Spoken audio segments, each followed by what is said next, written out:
house. So welcome back to Favorite Friday. For this case, we are going back to Hawaii. So we're going back to Honolulu again. This case takes place in 1931.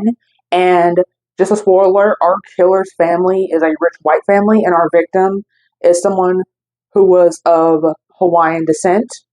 And like I said, 1930s, you already probably know the sentence that our killer got. So if you have heard of this case, definitely let me know down below. But if you haven't, I guess you're going to learn something new today. And so with that being said, I'm quit rambling, and let's go ahead and get started. So Grace was said to have been born on November 3rd, 1883. She is also said to have been the niece of Alexander Graham Bell. She apparently would marry a man by the name of Major Granville Raleigh Fortescue, who apparently served with Teddy Roosevelt in the Spanish-American War. Together they had three daughters, Marianne, Thalia, and Kenyon, apparently she's an American actress, and she is more commonly known as Helen Whitney. So out of the three daughters, we're going to talk about Thalia, because she's kind of like the main focus of this whole story. She was born February 14th, 1911. She would get married to a man by the name of Thomas Massie, who was born March 5th, 1905. So he's like 6 years older than her. They moved to Hawaii after they get married. Grace apparently moves there too. Thalia, of course, sadly wound up having a miscarriage, and obviously you can imagine that was like a very emotional struggle for her. She apparently would go see a psychologist, to have somebody to talk to, and so apparently that's the psychologist had told Thomas, hey, this was going on with your wife, and gave him suggestions on what they should do. So on the night of September 12th, 1931, like I said, they're in Hawaii. Apparently Thomas is in the military. So Thalia and Thomas are apparently at a hotel, and he's trying to take her to a party. Apparently she doesn't want to go. Thomas is over threatening divorce. However, she's promised him to behave, I guess, so he doesn't leave her. Because, back then there was like a huge stigma against divorce back then. And she was, Thalia was also said to have anger issues. So then apparently he goes out and party with his military friends. She stays in the hotel room. She apparently leaves the hotel room. We don't have a time when she leaves. But she is seen around 1 a.m. by a man whose name was Eustace. And then apparently he goes over to her after saying that, she looks in pretty bad shape. So that she claims that a group of Hawaiians had actually beat her. So he takes her back to the hotel room they were staying at. They wait for Thomas. Thomas shows up. She then adds to Thomas that she had also been raped. So then, of course, after a claim like that, she gets rushed to the hospital, and apparently they do some tests on her, which apparently confirmed that she had been beat, but not raped, which we can find. Because again, like I said, this is the 30s. There's not as advanced as we are now. And then apparently, sometime also that night, there would be a group of Hawaiian men who would get into a conflict with a white woman, which resulted in one of them slapping her, and she recognized the license plate. And so the police wound up finding 5 men, and forgive me in advance because I know I'm going to say their names wrong. They found Henry Chang, Benny Ahakulo, Hortus Ida, David Takai, and a man by the name of Joseph, who we're going to call Joe for the story.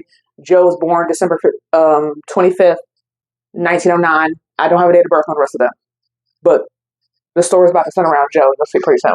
So apparently, Benny and Henry apparently actually were accused of rape by a 17-year-old Chinese girl back in 1929. However, she would later come out and say, actually, it was consensual. However, I didn't want my reputation ruined because, again, it's premarital, interracial, all that stuff. So that would also ruin her reputation if it came out as consensual. So I said it was rape in order to get sympathy, yeah. However, they were still charged with assault with intent to rob. So then Thalia would apparently claim that she had remembered the license plate of the car of the men who she claims beat and raped her. However, her doctor would come out and say, her vision is actually very bad for somebody her age.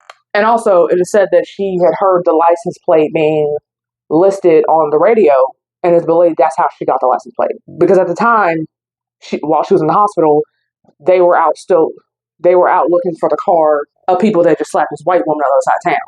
And of course, the 5, they deny involvement of at least the rape of Thalia, but I think they did admit to, being involved with the slapping of the white woman on the other side of town. There will be multiple witnesses that will come forward saying, they were nowhere near the crime scene around the time that Thalia claims that she had been raped. All 5 of them are apparently brought to Thalia's house, and she is able to identify apparently 2 out of 5 of them, and then she would come out and say that she was pregnant, potentially, I guess, as a result of the rape. And then, of course, they wound up going to trial for this, and the first trial wound up resulting in a bench trial. Like I said in the beginning, Grace, the mother, she comes into this. Grace and an unnamed man apparently they start trying to get a confession out of the 5 men because, like, again, you over here like messing up our daughter, like my daughter's like honor over here. Because as far as she knows, she's thinking my daughter actually has been raped. So understandably, she's going to try to defend her daughter's honor.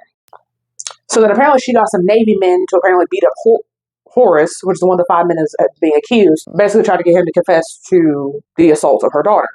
However, Horace luckily was able to escape. So then the next day, Joseph, who I said was one of the 5, another one of the 5 men that had been accused, he had been kidnapped while in the courthouse. So I didn't say whether he was in the courthouse because of that case or something unrelated, but he was in the courthouse, and apparently there would be 2 men by the name of Howard Long and Edward Simmons. They apparently would give him like a fake summons to basically go with him, even though he's leaving the courthouse. Luckily, it said Joseph apparently was smart enough to realize this might not be legit, and he apparently had like resisted going with them at first. And so they wound up basically taking him, and nobody's trying to stop him. And so they wound up driving him to Thomas's house. Thomas, Albert, and Edward are all beating on him. Joseph, of course, is trying to escape because I think he is connecting, these people might be trying to kill me. And so as he's trying to escape, he unfortunately is shot and winds up dying. They apparently put his body into a trunk, and they were to take him at a place where they know bodies would be dumped. So then, of course, police apparently stopped them because somebody had made a report that there was a kidnapping nearby the courthouse and gave a license plate. And, of course, the license plate matches, we're going to stop you, see, So then, of course, police see Joseph's body in the trunk, and, of course, Grace and the 3 men are arrested.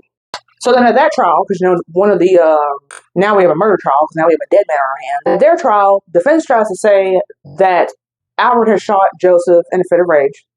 Apparently, they did a psychological test on Thalia, and they decided to bring the results of the test to her, I guess, in the courtroom in front of everybody. She apparently rips up the results of said test. She runs to Thomas, who she's still married to, and then basically tells him that she's always loved him. So then the 4, like I said, due to their privilege, they get sentenced to 10 years. So they each have a 10-year sentence, like 10, 10, 10, 10, 10, right? Apparently, the Navy talks to the governor of Hawaii at the time and says, hey, can you shorten that sentence? Because we being the U.S. Navy, we are getting a lot of funding from them, and we kind of want to keep that funding going. So, and the governor, I guess, because, privilege, he shortened the sentence from 10 years, which was already short enough, from 10 years to 1 hour. Obviously, you can imagine this causes a lot of riots, because it's like, let the roles have been reversed, and a Hawaiian or somebody who's not white have killed a white man, y'all would have demanded death. They would have served the full sentence. I know 1 hour like y'all got. So then, of course, the group was pretty much put on a ship to immediately leave Hawaii, because clearly if you stay here, your life is in danger. You're going to be dead too. Thalia and Thomas moved to San Francisco. They moved to San Francisco. They divorced in February of 1934. She apparently attempted suicide in a nightclub in Reno, Nevada, apparently sometime after the divorce. She gets remarried to a man by the name of Robert Uptigrove, and then she winds up actually committing suicide in 1963. And then Robert apparently, he winds up getting remarried, doesn't say who or what point, but he gets remarried. He dies in 1987. Grace apparently was still alive at this point, and she apparently actually had sold her story to make money off of it, and actually gained an inheritance from her father once he passed away. And then Grace herself actually died at 96, and she died on June 24th, 1979. So then Albert, the believed shooter of Joseph, he died September 24th, 1966, according to records. And Edward died sometime in 1967. And then apparently they did some more investigating after the murder trial regarding the other 4 men that were still alive. And of course, all 5 of them were found to be innocent. And so yeah, like I said, that's a case of Grace. I'm not even going to try to pronounce that last name.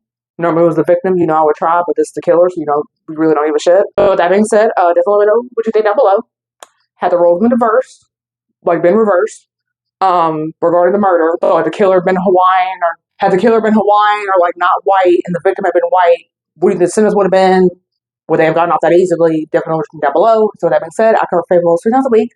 Subscribe for females, and I'll see you guys in the next one. Bye.